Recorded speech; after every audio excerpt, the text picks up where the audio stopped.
మహాలక్ష్మి పథకం ద్వారా 18 నెలల్లో 200 కోట్ల మంది ప్రయాణించారని ఆర్టీసీ తెలిపింది. ప్రస్తుతం రోజు సుమారు 30 లక్షల మంది మహిళలు ప్రయాణిస్తున్నారని వెల్లడించింది.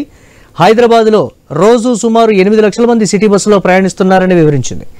ఈ పథకం కింద మహిళలు సుమారు 6,700 కోట్ల రూపాయల ప్రయాణ ఖర్చులు ఆదా చేసుకున్నారని అంటున్న ఆర్టీసీ ఎండీ సజ్జనార్తో మా ప్రతినిధి ప్రవీణ్ ఫేస్ టు ఫేస్. కొరకు మహాలక్ష్మి పథకాన్ని రూపొందించింది. అయితే సార్ చెప్పండి, మొదటిసారిగా ఏర్పరిచినప్పుడు ఎలాంటి ప్రాబ్లమ్స్ని ఫేస్ చేశారు? అయితే మీరు వేరే రాష్ట్రాల్లో కూడా దాన్ని ఎట్లా ఇంప్లిమెంట్ చేయాలని కూడా చర్చ చేసిన నేపథ్యంలో అవుతుందని అనుకున్నారు?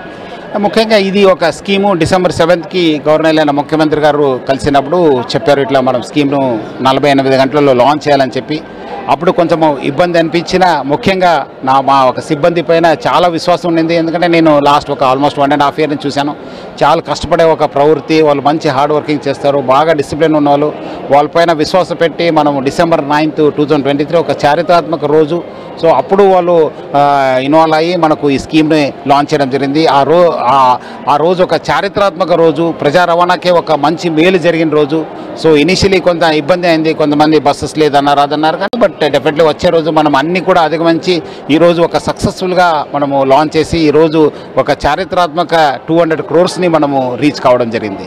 18 నెలల క్రితం చూసుకుంటే ఏం లేదు, 18 నెలల తర్వాత 200 కోట్ల అయితే ఉచిత ప్రయాణాలు చేశారంటే ఏ విధంగా?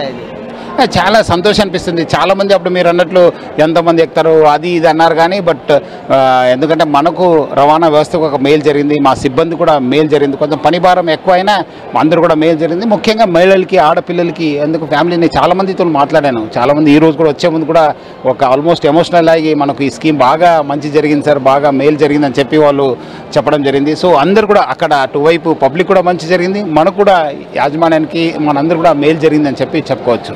ప్రయాణికులతో పాటు ప్రయాణికులు పెరుగుతున్నారు కాబట్టి బస్సెస్ పెంచడం ఏమన్నా ఇంకా ఇది ఉందా?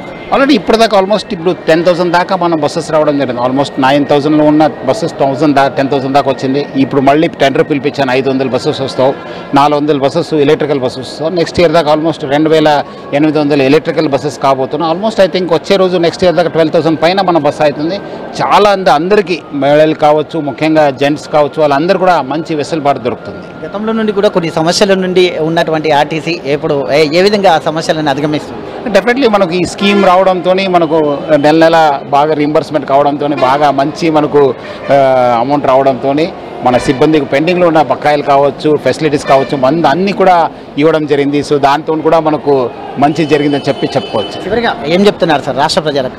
రాష్ట్ర ప్రజలకి, ముఖ్యంగా ఆడపిల్లలకి, మహిళలకి, మన ట్రాన్స్జెండర్ అందరూ కూడా నా తరఫు నుంచి, యాజమాన్య తరఫు నుంచి, తెలంగాణ రాష్ట్ర ప్రభుత్వం నుంచి కూడా పేరుగా ధన్యవాదాలు తెలుపుతున్నాను, శుభాకాంక్షలు తెలియజేస్తున్నాను. వాళ్ళ సహకారంతోనే ఈ స్కీమ్ ఒక సక్సెస్ఫుల్ కావడం జరిగింది.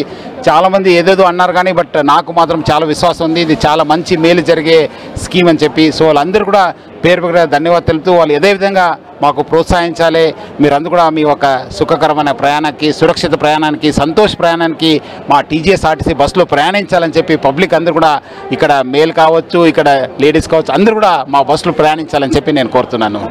ఇది అయితే ఆర్టీసీ ఎండీ సజ్జనార్ సార్ చెప్తున్నది. అయితే ప్రయాణికులందరూ కూడా ఖచ్చితంగా ఇది మేలు జరుగుతుంది, రాష్ట్ర ప్రభుత్వం చరిత్రాత్మకంగా తీసుకుంది కాబట్టి ఇది ఖచ్చితంగా నిర్వహిస్తున్నాము, ఇప్పటికీ ఈ యొక్క సంబరాలు కూడా నిర్వహిస్తున్నామంటూ కూడా చెప్తూ ఉన్నారు.